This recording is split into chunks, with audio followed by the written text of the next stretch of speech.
Hello everyone and welcome back to Austin Talks, where today we are finally, after about 2 months, we are finally covering the Oppenheimer movie. Wow, this movie blew me away on a whole nother level. And I'm not actually just gonna sit here and tell you my overall, but I just want to get right into this movie because the more I go over this movie, it just reminds me how much I love the movie, and it's just so good. Now, the first movie starts off with obviously Oppenheimer's early days. The first moments of the movie go over his time when he was in university, or when he was a grad student. He explains at first that he had an interest in physics, and he explained that during his time at this university he had severe homesickness, and he had incredible insomnia due to something because he kept on seeing when he tried to sleep. It was like a vision, and while it wasn't clear what that actually was, I actually believe it was a vision that he had in regard to quantum mechanics, because apparently there's a thing with physicists that they have a vision, and it makes them struggle to sleep, struggles to sleep because that's all I can think about, which is very common. It is very not common with just physics. I mean, if there's something you fixate on, you're not going to sleep.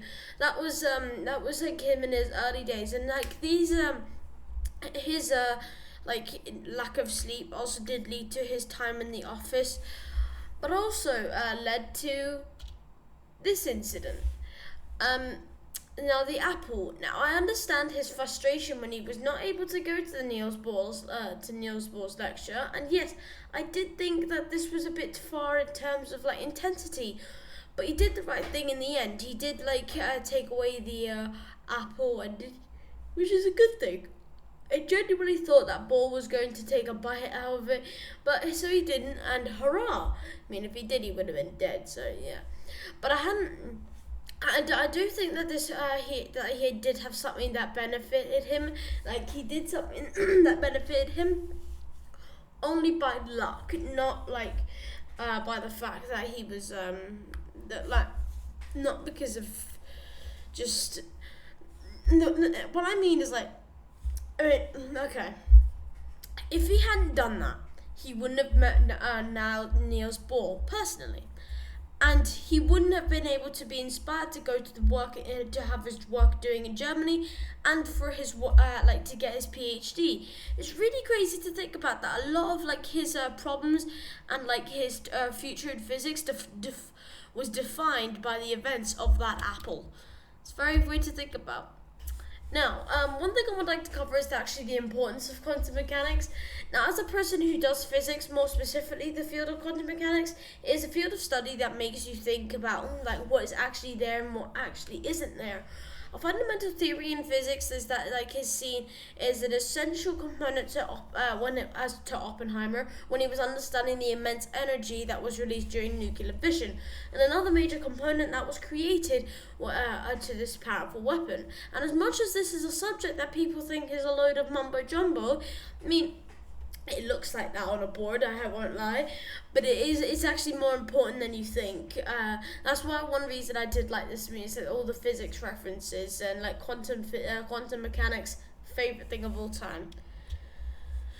Now, when he was doing his PhD, Oppenheimer met so he went to Germany, and on a train I don't know how to say this guy's name. He sat with Oppenheimer, claiming that he saw his lecture that it was actually completely in Dutch, because he said if you don't understand something, I'll tell you.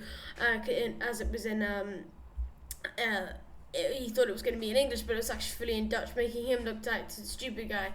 But he was actually astonished by his ability to learn. Oppenheimer explained that he was just about to finish his PhD, as Isidore was then able to set something up between Oppenheimer and one of his heroes in quantum mechanics, being Werner Heisenberg, the guy in the very top right. Werner Heisenberg was greatly impressed by Oppenheimer's grasp of not the physics, and like for a while he did try to get him to work in Germany because of the lack of quantum mechanics in America. But that little interest of quantum mechanics in America is what inspired Oppenheimer to change that perspective, and that is actually he was inspired to become an inspiration. Now that is one great guy, and that is a great motivation to have.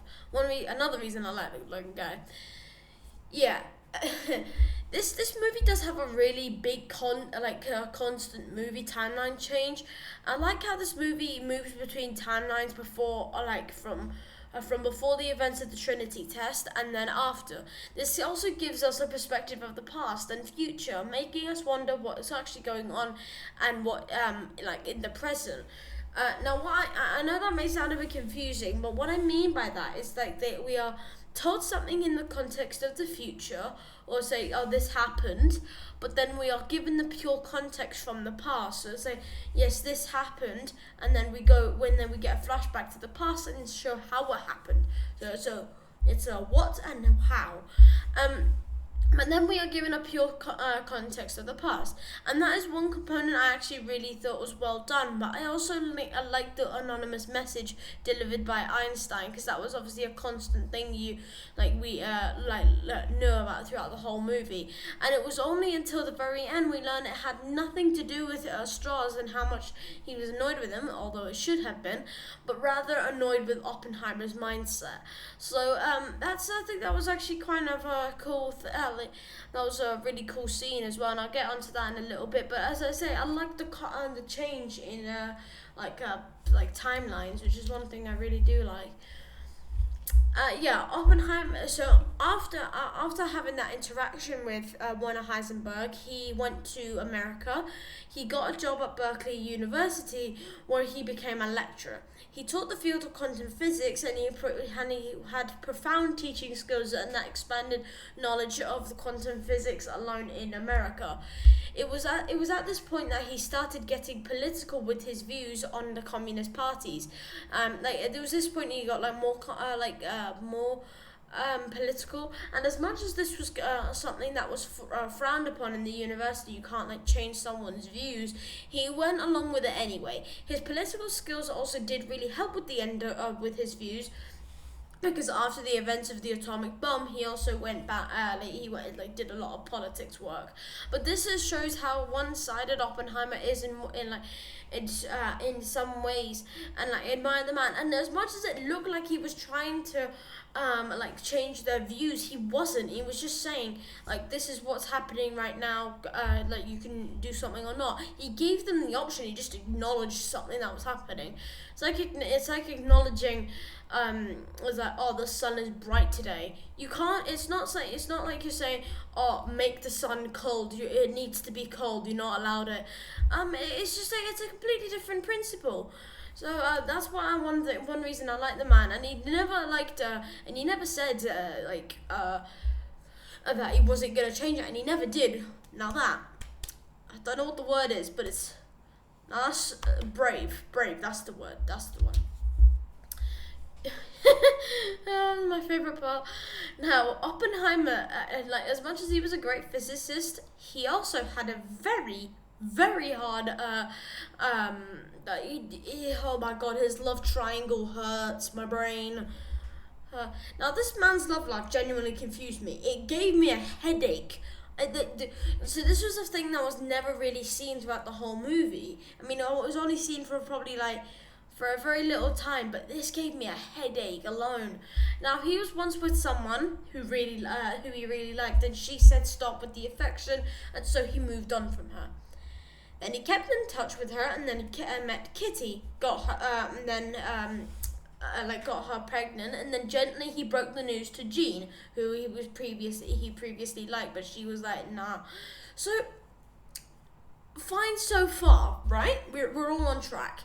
So, it's all in good. He was a very good, truthful person about it, and for the most part, he was all very nice, and he never he just wanted to get off on the right terms. But then he goes back and he has one night with Jean after being married for a while, for a very long time, raising a child. So my main question is, can this man make up his damn mind, please? I understand it is hard for him to let go of Jean, as she is a person who needs him as a psychologist, because she was actually a psychiatrist as well, and I understand it's hard to let go of someone who she has problem, she needs it, and it's understandable, but just choose one or the other. Don't be untruthful in any sort of way. And he obviously told this when he was in the private hearing. And then Kitty found out, and she was quite annoyed. She was like, "No, don't be annoyed." Understand if she was being annoyed. Well, it's completely justified. So yeah, very stupid. Now, around the time, obviously, one foundation of the atomic bomb was the discovery of nuclear fission. In 1938, nuclear fission was discovered by Otto Hahn, but this was actually, the groundbreaking component that led to the development of the atomic bomb. Nuclear fission was actually a concept used for the understanding of splitting atoms, in the sense that it was the splitting of uranium atoms. This idea helped them form design and build the first ever nuclear weapon during the Manhattan Project. This immense potential for nuclear fission also led to gaining interest from Mr. Leslie Groves. Now, the diagram obviously does show nuclear fission of different atoms forming out and then joining different ones, and then it just exploding at different times. That's what nuclear fission is. Yeah. So okay. Now, it was at this point, after the times of nuclear fission, or about 4 years later, in the early 1942, during when World War II was at its peak, Leslie Groves Jr. came to Oppenheimer, basically questioning him on his grasp of the physics. And guess what? He knew what he was doing. Yeah. Now, I like the friendliness between the with this harsh banter between the two characters. For example, Oppenheimer is asked why he doesn't have a Nobel, and he replies, "Why aren't you general yet?" So it's kind of like a riff off. It's like, "Why aren't you this and why aren't you that? Don't question me." It's quite funny, and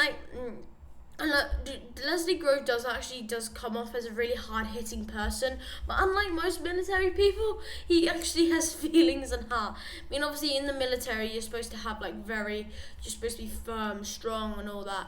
But he does. You could see through the way he talks, and afterwards he does have a heart and he does have feelings, as much as it's not shown. But he does use it in a different story. He uses it in a different aspect from what I mean. He uses it. He has a heart and feelings, but he actually projects that even the slightest bit, which is not exactly what I can say for the rest. Welcome to Los Alamos. I don't know how to say that. Now, for those who don't know, Los Alamos. I'm gonna say that. Los Alamos was the landmark. Is the landmark in New Mexico, but was the main base of operations for the Manhattan Project. And there was no towns or cities in, I think it was 100-mile radius of the location. And what amazes me about this place is the fact that the thing it built, such as there was so much built research grounds and a church and then med bays. And this was also the place where they did all the testing for it, and the place where they could place the bomb, and then they built stations for them to watch it. It's just it within an appropriate radius. It's all of this just brought together. It's just breathtaking. It's astonishing. And obviously, if you can see in the image, it's called the Trinity test for when they tested the atomic bomb. It was called the Trinity test because they called it Trinity Drive, and the whole place was basically called Trinity. So that's kind of how it works. Yes, the concept of a chain reaction was another thing that played a big role in the development of the atomic bomb, because in the 1930s the concept of a chain reaction was introduced, and it did explain the splitting of two atomic nuclei uranium and 235 releases two neutrons that would trigger another process of nuclear fission, which would then be constant reaction that takes place over and over again, as seen in the diagram. Obviously, obviously these little like neutrons will continue to like split off and join another one, which will continue to go bang, bang, bang, bang, bang. Now this is what Oppenheimer and his team were getting at when they were saying that the reaction could cause a chain reaction. Now this component of knowledge was probably the most important aspect of the building. Also, other than like design, like it was the way how they designed the atomic bomb and like built it. That's how this is the most important concept for like how was it all done as well. The probability of a catastrophe happening was actually something that was never readable on but it was obviously in a scientific point of view. A drawback like this is always a possibility, no matter how low. There is always a chance of disaster, no matter how small. Now, while it was funny for Groves to say I'd rather be zero, it's completely understandable. If you're about to bomb something that could potentially blow up the whole world, and basing off the new movie called The Creator, which is based off when the whole world was blown and then it was taken over by robots, I can completely understand how that it would be a worry for people, very much so, especially for the time. While it was funny for Groves to say it would rather be zero, unfortunately that's just not something you can take into account for science. There's obviously gonna be benefits from it. There's obviously gonna be a drawback. The crucial drawback is disaster. There's no specific saying on what that disaster could be, but there always will be one.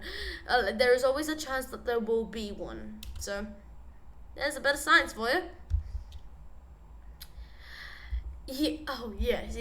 This is actually probably one of my favorite parts of the movie. And I don't know why, but it probably is. Or second best, Einstein was definitely the best. Now, Edward Teller was the person who proposed that the bomb could be charged or powered by hydrogen, which at the time of the atomic bomb, people thought was really stupid, or people thought was stupid. Yeah, there's no actually other way to softly put it, but it was just considered not smart. But it was soon realized that this it was durable, and this was actually called, I think it's called thermonuclear.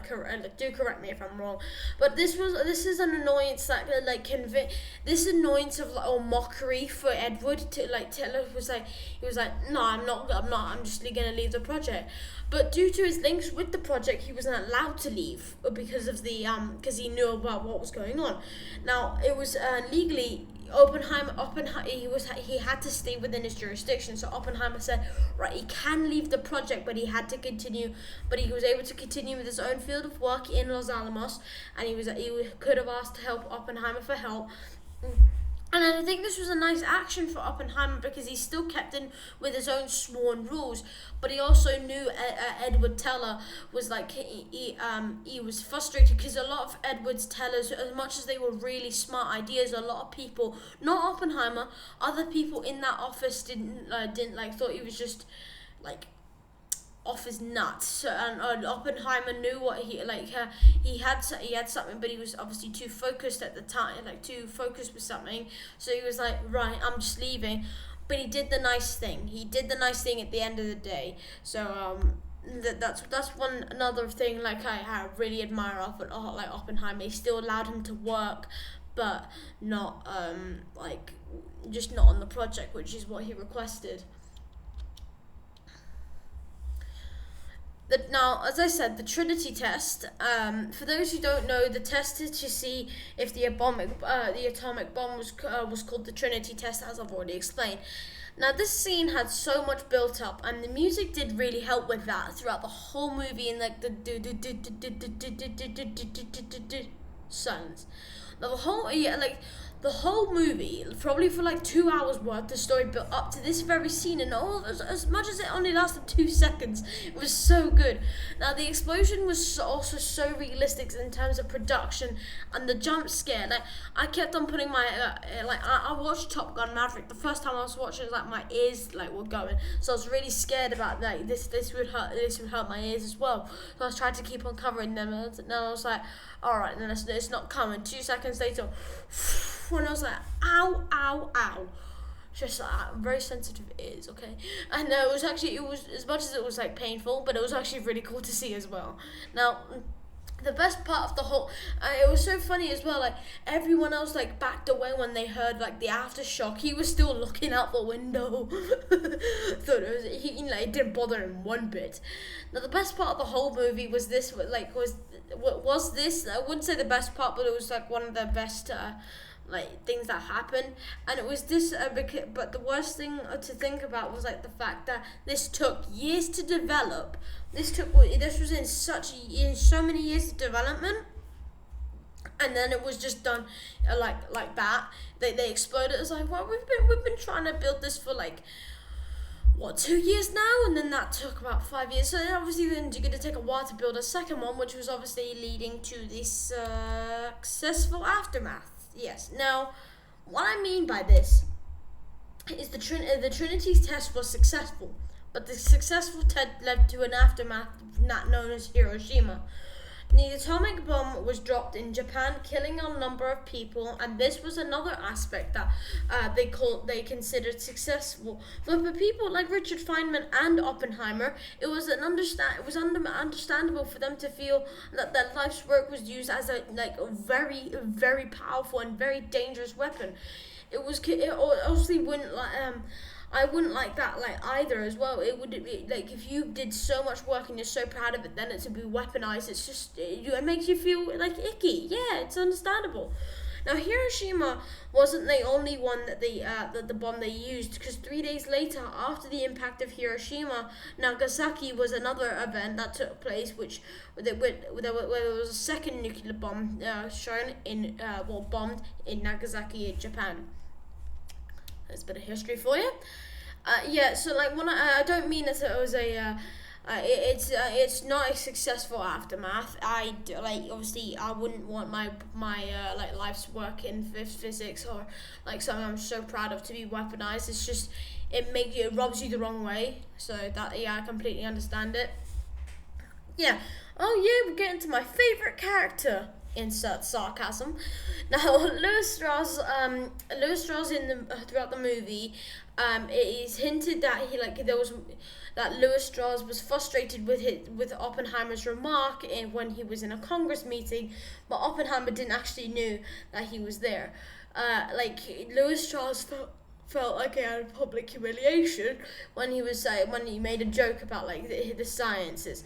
Now the worst part was that he took this to heart, and basically after this point he tried to screw Oppenheimer over. But the worst part was that he actually ended up becoming successful. That was so annoying, and you could even see his smug face.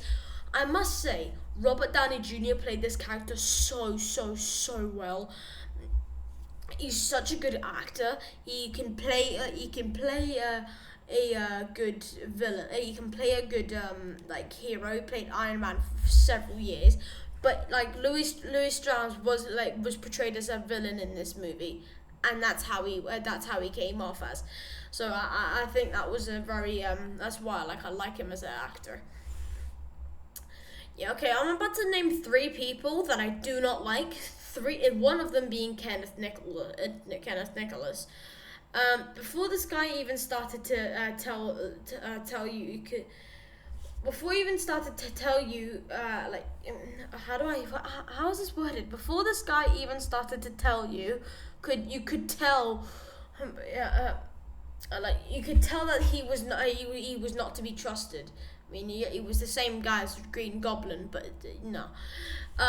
He had obviously had an agenda against Oppenheimer, but I think I know the reason why, because of what he was planning, with the atomic bomb. Now, a lot of information in clearance featured when through Kenneth, and he obviously could have stopped some of the events that took place until he was informed by Leslie Groves, you have to do this. It was also revealed that Kenneth was one of the board members with one of the people who set up the private hearing idea. So that was another reason why this guy annoyed me, and just the way he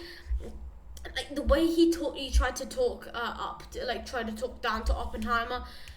It's just it just, as much as I'm not Oppenheimer, I mean there's just no way, but I'm not Oppenheimer, but that still was quite not nice at all. Now the next person I'm going to be talking about is Mr. Roger Robb. I actually think all of these 3 people who I'm talking about have been in a Marvel movie. Correct me if I'm wrong, but I hate this guy. I hated as well. Now this guy needed he needs a new name, not Roger Rob, but Surgeon Interrogation. Now, for one, he was asking questions that that were too personal for the person, but it made out for a good movie. But he was being way too upfront and personal with his questions. Also an acknowledgement by other congressmen that he wasn't allowed to ask those questions, and yet he continued, which was a clear indication that something was fishy. Now, the only the more we got more context about what this whole play thing was about. This is when we got this another person introduced, but I've already mentioned him. But he was introduced throughout in minor spots. But when we got to this moment, it was all it was quite clear that this person orchestrated it. Louis Strauss. Now, at first, when we saw Strauss in Oppenheimer, he comes out of to be a good guy, but then he was revealed to be the person behind Oppenheimer's screw shall we say. Now, he was penalized for the events of the Manhattan Project and the events that came after. He definitely knew how to talk in politics, but he could never actually compete with the theoretical physicist, which is where this anger stems from, I guess. And Louis Strauss did end up losing, which was great. But the greatest thing was that he actually lost to someone, John F. Kennedy. Try to emphasize, Louis. So I guess that was the whole story arc with Louis Strauss was actually very good. I like his character arc, but his actual character, like any other villain, not nice at all. Yeah, so honestly, this I want to get into this is the private hearing, otherwise known as a bigger version of the image I just showed. Now, the private hearing, as I said, the whole thing was a ploy by Kenneth and Lewis, and it was it was basically a meeting that was made up to make.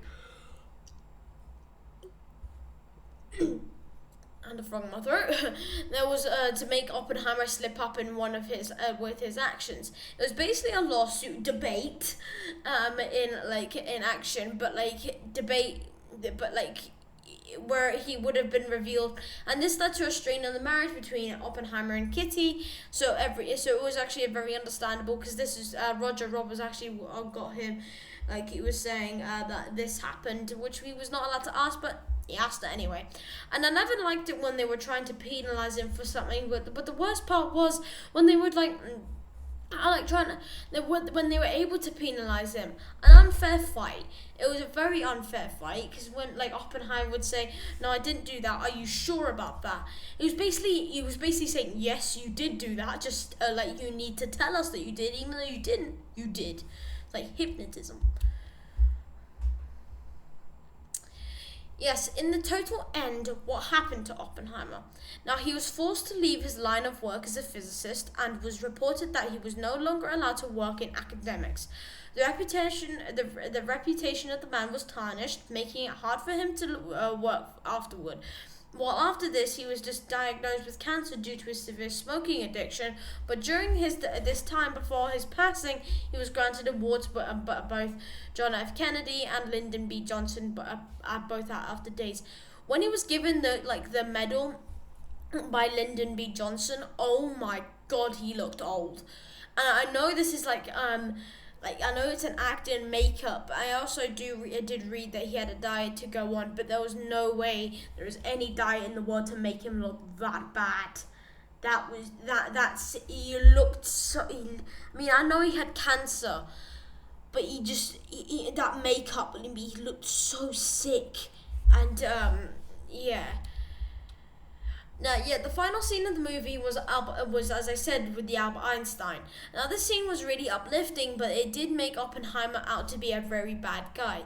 When Tom Conti was, I think I said that right, when Tom Conti was talking to Oppenheimer with his inspiring words, it felt like he was actually talking to me as Albert Einstein. And the whole scene was just inspiring.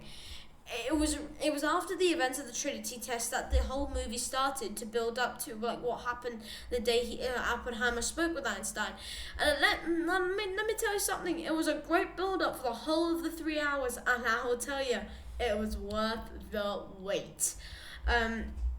Obviously, they should have said like Oppenheimer and Albert Einstein were like friends, but in the end of the day, Albert Einstein wasn't happy that he wasn't invited to go to wasn't invited to do the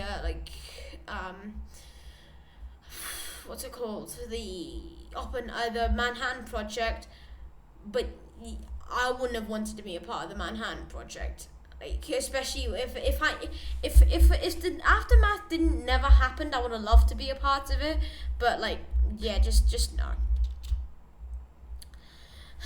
Why did I insist on seeing this movie in theaters? When you watch something at home, you do have a better chance of being distracted, but I'm so glad onto the end of the earth that I saw this movie in theaters for a whole different reason. The quality of Christopher Nolan's work never declined, but this movie was like on a whole nother level, and that basically put put all the others to bad. I mean, all of them. This great Christopher Nolan movie makes the rest look bad, and I didn't actually think that was possible. Now, the behind the scenes structure of the movie makes you think just wow, and they actually did this with the production and all that. They also told the events of the Manhattan Project to really, really well and accurately, and that is why that's one reason I watched it in theaters. You also forget that this movie is 3 hours long because it just goes by so quickly. But I am sad about one thing. Why must I wait until early November to see this movie? It's I want to watch it at home. I want to watch it on a Friday after school. I want to watch it. So I just want to downtime. I have to wait till November for this. No, Austin's not happy. Austin not very happy. Now, why was he recruited to build an atomic bomb? Now, J. Robert Oppenheimer was recruited to lead the development of the atomic bomb due to his big brain, but more specifically his expertise in theoretical physics. He had a very deep understanding of theoretical physics and quantum mechanics and nuclear physics, and this knowledge was then implemented into the Manhattan Project. But over time, he developed a great sense of leadership and organizational skills, which I think was actually a given, which made him an ideal candidate for a top secret project. And yes, he was a very good choice. Very good choice. Yeah, this is one thing I like to talk about because I know we're about to cover it in my history class. Now, what do these elements lead to? Now, the events of the Manhattan Project, while very minor, the Manhattan Project did also play a role in the leading up to the events of the Cold War, which happened very later. After the events of Hiroshima, many other countries took this as a sign of war or intimidation, and this then led to the events of the Cold War. Now, this isn't a major part of what happened in the events that took place, but there is one fact that you should notice, that in the fact that the Manhattan Project didn't just affect one, but it affected all. It affected every single country. Not in the sense of not in this physically, but I don't know how to say this, but mentally, and it affected them, saying, "Whoa, we need to back off because they have this now," in that kind of sense. Oh, I did not mean to press that, but yes, film rating 10 out of 10, 12 out of 10, 14. I don't know. It's just such a good movie. Now, this may seem biased, but from my perspective, this movie is such a 10 out of 10. There is no denying that. This quality of the movie stood so high and tall, but that was not just it. The story of the Manhattan Project, the story of which I am very, very familiar with, was told in such a way that makes you appreciate all the other things that seem irrelevant, such as the conferences. I mean, I'm glad I saw it at the age that I am, because I never would have appreciated the accuracy of the movie beforehand. So, now what I mean by that is I would have never paid attention to the Congress things. I would have be on my phone, or I'd be looking around and not paying attention. But like the conferences played such a big part in like the storyline, and that's why I like my age, because I appreciate them a bit more. When younger, I wouldn't have had not a clue. If they were saying political, I'd be like, what is that? What does political mean? It's like Oppenheimer. What's that word? I wouldn't have had a clue. So yeah. Now, obviously, because it's a biopic movie, there is no fan theories. There is just one thing though: is Oppenheimer a bad person? Now, the debate on the question is whether is he a bad person for creating the atomic bomb, for the government. My debated answer is no. Robert Oppenheimer was greeted by Leslie Groves, and he explained that their conflicts with the other countries, such as Germany. At the time, they needed a weapon to fight back with and hard. The idea was that making a weapon got away from Oppenheimer, and he wished to make a groundbreaking experiment work that would forever change physics and the whole world, and it did. I argue that he wasn't a bad person because at the end of the day, they would have gone someone else if he said no. But he isn't innocent in the sense that he claimed that he didn't know what they were doing with it. But you can't get a nuclear bomb and expect them to not do anything with it. And it's like, we made such a great thing. Let's just leave it in a cupboard. You just can't. You know they have to do something with it. It's like making coffee cups and not using them for coffee. It's basically like that, and like it's easy as that. And do let me know about your opinions in the comments. I'd love to hear what your take on the Oppenheimer movie is. But other than that, everyone, that is the end of the video. I know that is a long video. It was a long movie. Do remember that. Right, everyone, I hope you all enjoyed the video. If you did, please leave a like and subscribe. And if you can, go and watch this movie. It is so good, and it is so well worth watching.